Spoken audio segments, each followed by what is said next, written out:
نہیں، آپ اس امت کے آخری نبی اور دنیا کے سردار ہیں۔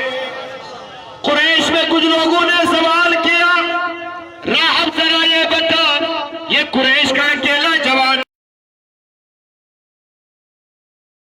تجارت کے قافلے میں قریش کے اور بھی جوان ہیں، تو نے اسی کو کیوں سردار بنایا، تو نے اسی کو کیوں عرب و عجم کا امیر بنایا؟ تو بحیرہ راہب نے کہا میں نے اپنی مرضی سے نہیں، بل رأیت لما کان یسافر ویمشی تمن کان السحاب تتزل علیہ، میں نے اپنی مرضی سے نہیں بلکہ جب یہ چلے میں نے بادل کو دیکھا ان پر سایہ کر رہا ہے، مجھے پتا چلا یہی محمد عربی ہے۔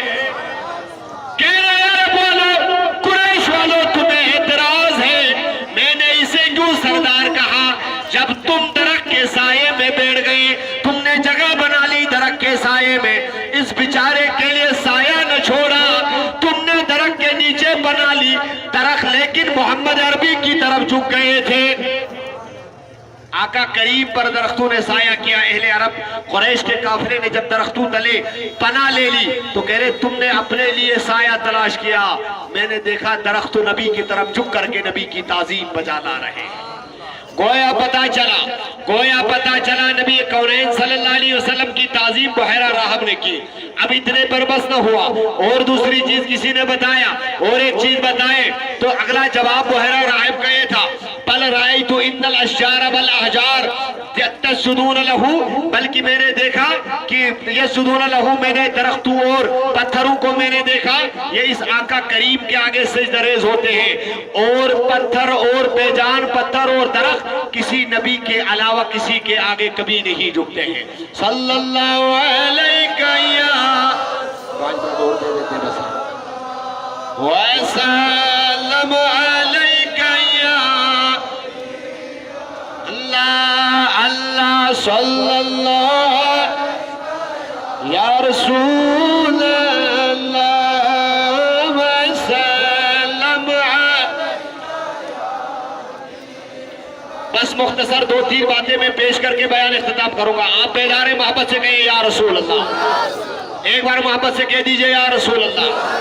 اب آج کی یہ محفل یہاں جمع ہوئی، گویا پتا چلا نبی کونین کی تشریف آوری کی خوشی صرف ہمیں نہیں ہوئی بلکہ چرندوں پرند کو ہوئی، درندوں کو ہوئی، جانوروں کو ہوئی، بلکہ یہود و نصارہ تک ہوئی۔ اب میں نے سوال کیا رب تعالیٰ مجھ پہ فخر کرے گا، رب کے فرشتوں کی مجلس میں ذکر ہوگا، میرے مولا اس کے علاوہ کوئی نام جو مجھے حاصل ہو جائے۔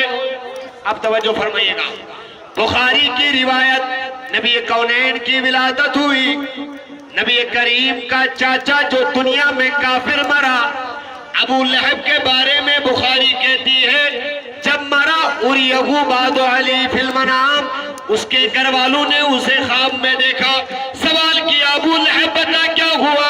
کہا بڑے عذاب میں ہوں، بڑی سختی میں ہوں، سوائے پیر کے دن غیر انی سقیتو بیعتاقتی خویبہ بحاضی، صرف اس انگلی سے سویبہ کو آزاد کرنے پر پیر کے دن مجھے راحت مل جاتی ہے۔ پیر کے دن کیا ہوا تھا؟ پیر کے دن راحت کیوں ملی؟ کا جواب دیا پیر کے دن محمد عربی دنیا میں جلوگر ہوئے، اس خوشی میں میں نے باندی کو آزاد کیا، اسی بدولت میرے عذاب میں کمی ہو گئی۔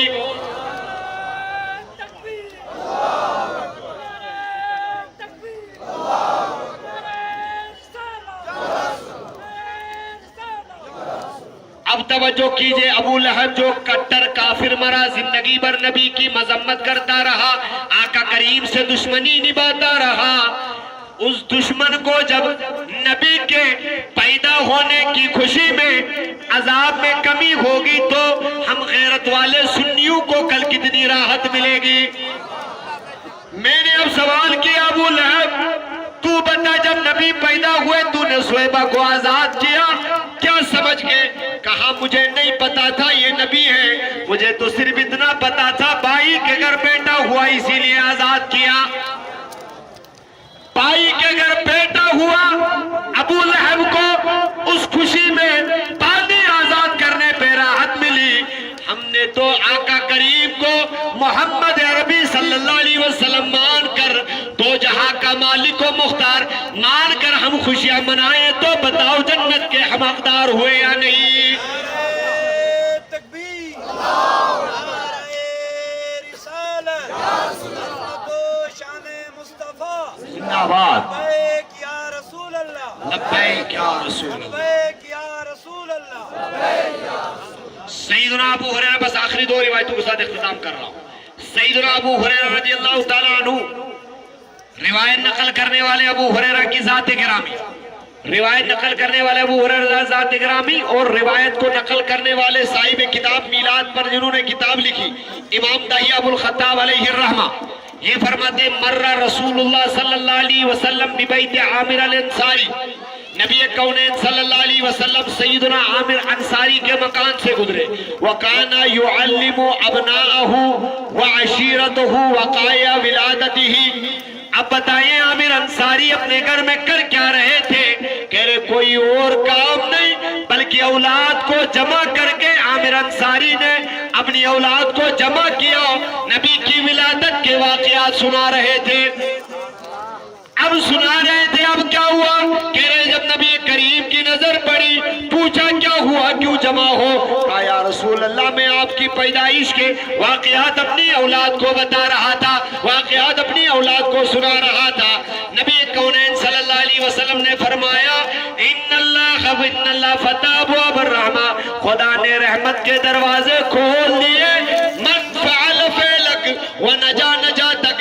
عامر انصاری اتنا سمجھ لو، تو نے آج نبی کی محفل میلاد منعقد کی، تجھے نجات مل گئی، اور قیامت تک جو جو نبی کی بزم سجائے گا اسے بھی تیری طرح نجات مل جائے گی۔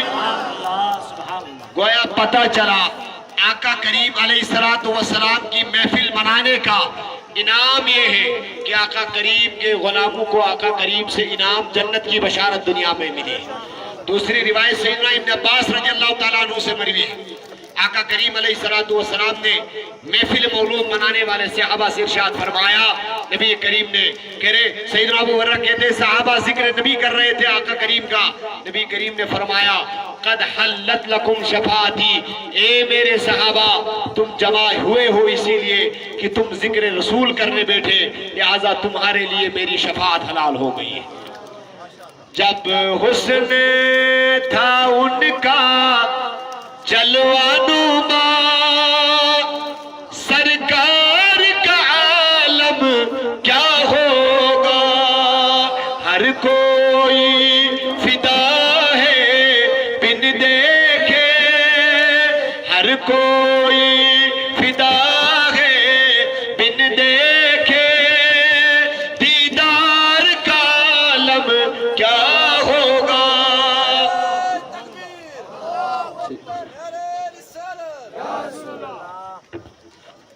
تو لہذا آج کی اس بزم سے ہمارا اتنا ہی پیغام آپ تمامی حضرات کی بارگاہ میں گرامی القدر مخدوم الکریم حضرت مولانا سید فاضل حسین صاحب کے کہنے پر آپ کی اس مقدس سرزمین پر حاضر ہوا۔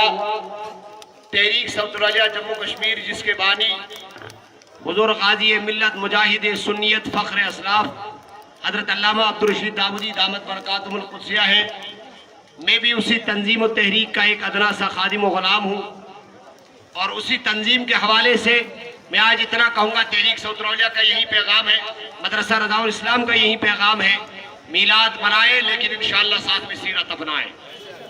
ہاتھ بلند کر کے کہیں انشاءاللہ سیرت ضرور اپنائیں گے۔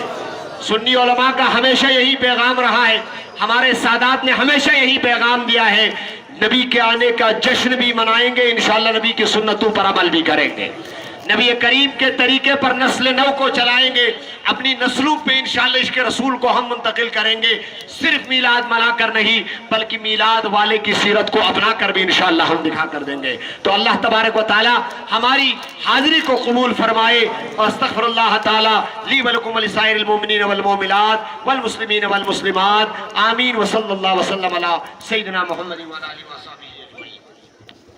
ماشاءاللہ، سبحان اللہ، جزاک اللہ۔